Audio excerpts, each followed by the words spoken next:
Hello అండి. అందరికి నమస్కారం. ఒకప్పుడు క్యూనెట్, ఇప్పుడు ఇగ్నైట్. పేరు మారింది కానీ ఆట మాత్రం అదేనా? హైదరాబాద్ పోలీస్ కమిషనర్ సర్జనర్ గారు సంచలన విషయం వెల్లడించారు ఈరోజు. గతంలో వివాదాలు, కేసులతో వార్తల్లో నిలిచిన క్యూనెట్ సంస్థ ఇప్పుడు ఇగ్నైట్ పేరుతో మళ్ళీ కార్యకలాపాలు ప్రారంభించినట్లు పోలీసులు గుర్తించారు. దాదాపు 5,000 కోట్ల భారీ మోసం, కుట్రను భగ్నం చేశారని సిపి గారు తెలిపారు. దేశవ్యాప్తంగా లక్షలాది మంది బాధితులున్నారని పోలీసులు చెప్తున్నారు. అసలు ఈ బిజినెస్ మోడల్ ఏంటంటే సాధారణంగా ఇలాంటి నెట్వర్క్ మార్కెటింగ్ లేదా ఎంఎల్ఎం మోడల్‌తో సభ్యులు ఒక ఉత్పత్తిని కొనుగోలు చేయడంతో పాటు కొత్త సభ్యులను చేర్చితే కమిషన్ వస్తాయని చెబుతారు. అయితే ఉత్పత్తులు అమ్మకాల కంటే సభ్యుల నియామకంపైనే ఆదాయం ఆధారపడితే వివాదాలు మొదలవుతాయి.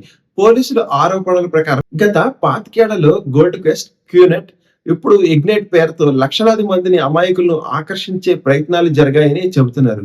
ఎక్కువ పెట్టుబడి, తక్కువ సమయంలో భారీ లాభాలు అని ఎవరైనా చెబితే ఒకసారి ఆలోచించండి. పేరు మారొచ్చు, కానీ మోసం చేసే విధానం మారకపోవచ్చు. జాగ్రత్త. అధిక లాభాలు ఆశ చూపే స్కీమ్స్ నమ్మే ముందు పూర్తిగా పరిశీలించండి. థాంక్ యూ అండి. జై హింద్.